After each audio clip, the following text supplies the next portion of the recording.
Hi friends, మన channel ఎవరైనా కొత్తగా చూసేవాళ్ళు ఉంటే కింద రెడ్ కలర్ సబ్స్క్రైబ్ బటన్ ఉంది. సబ్స్క్రైబ్ చేస్తే అయితే మర్చిపోమాకండి. రీసెంట్గా అయితే శాంసంగ్ గెలాక్సీ S25 సిరీస్ అయితే లాంచ్ అయింది. నేనైతే శాంసంగ్ స్టోర్కి అయితే వచ్చాను. ఇది వచ్చేప్పటికి గెలాక్సీ S25 ఫోన్ అయితే చాలా బాగుంది. హ్యాండీగా 4000 mAh బ్యాటరీతో అయితే వస్తుంది. ప్రాసెసర్ వచ్చేప్పటికి స్నాప్డ్రాగన్ 8 ఎలైట్ ప్రాసెసర్తో అయితే వచ్చింది. కెమెరా క్వాలిటీ అయితే చాలా బాగుంది. దీని ప్రైజింగ్ వచ్చేప్పటికి 12GB ర్యామ్ 256GB వచ్చేప్పటికి 81,000 అయితే పెట్టారు. 12GB ర్యామ్ 512GB వచ్చేప్పటికి 93,000 అయితే పెట్టారు. దీని మీద మళ్ళీ కార్డ్ డిస్కౌంట్స్ కూడా ఉన్నాయి.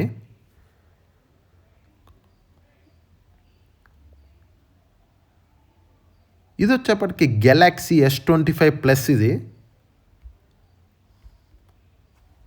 ఫోన్ అయితే చాలా బాగుంది. ఇది లాస్ట్ జనరేషన్తో పోల్చి చాలా స్లీక్గా తీసుకొచ్చారు ఫోన్ అయితే. కెమెరా క్వాలిటీ కూడా చాలా బాగుంది. ఇది వచ్చేప్పటికి స్నాప్డ్రాగన్ 8 ఎలైట్ ప్రాసెసర్తో అయితే వస్తుంది ఫోన్ అయితే. బ్యాటరీ వచ్చేప్పటికి 4900 mAh బ్యాటరీతో అయితే వస్తుంది. దీని ప్రైజింగ్ వచ్చేప్పటికి 12GB ర్యామ్ 256GB వచ్చేప్పటికి 99,999 రూపాయలు పెట్టారు. అంటే ₹1,00,000 పెట్టారు. 12GB ర్యామ్ 512GB వచ్చేప్పటికి 1,12,000 అయితే పెట్టారు. దీనికి కూడా కార్డ్ డిస్కౌంట్స్ అయితే ఉన్నాయి. ఇది వచ్చేప్పటికి గెలాక్సీ S25 అల్ట్రా ఫోన్ వచ్చేప్పటికి చాలా బాగుంది. డిజైన్ అయితే చేంజ్ చేశారు లాస్ట్ జనరేషన్తో పోలిస్తే. సైడ్స్ వచ్చేప్పటికి బాక్సీ కైండ్ ఆఫ్ డిజైన్లు అయితే తీసుకొచ్చారు. ఐఫోన్ లాగైతే తీసుకొచ్చారు. ఫోన్ అయితే చాలా బాగుంది. 5000 mAh బ్యాటరీతో అయితే వస్తుంది. ప్రాసెసర్ వచ్చేప్పటికి 8 ఎలైట్ ప్రాసెసర్తో అయితే వస్తుంది. లాస్ట్ జనరేషన్కి దీనికి అదే ప్రాసెసర్ ఒకటి చేంజ్ అయింది. లైట్గా డిజైన్ అయితే చేంజ్ చేశారు.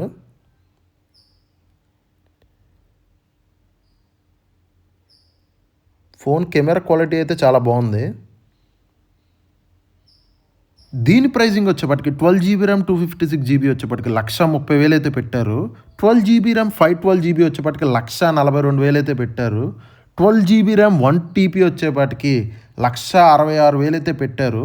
కాకపోతే 12GB ర్యామ్ 512GB వచ్చేప్పటికి ఇప్పుడు ప్రీ బుకింగ్ చేసుకుంటే మనకి 1,30,000కి వస్తుంది. దాని మీద మనకి కార్డ్ డిస్కౌంట్ కూడా ఇస్తున్నారు. 12GB ర్యామ్ 256GB రేట్కే మనకి 12GB ర్యామ్ 512GB అయితే ఇస్తున్నారు. ముందర ప్రీ బుక్ చేసుకున్న వాళ్ళకి మాత్రమే. S25 అల్ట్రా అయితే 4 కలర్స్ అయితే దింపారు. ఇది వచ్చేప్పటికి గెలాక్సీ S24 అల్ట్రా. ఇది కూడా చాలా బాగుంది డిజైన్ అయితే. నాకు S25 అల్ట్రాతో పోలిస్తే S24 డిజైన్ అయితే ఇంకా బాగా నచ్చింది. దానికి దీనికి పెద్ద తేడా అయితే లేదు. కొంచెం డిజైన్ అయితే చేంజ్ చేశారు. సైడ్స్ ప్రాసెసర్ ఒకటి మార్చారు. అంతకు మించి పెద్ద తేడా లేదు.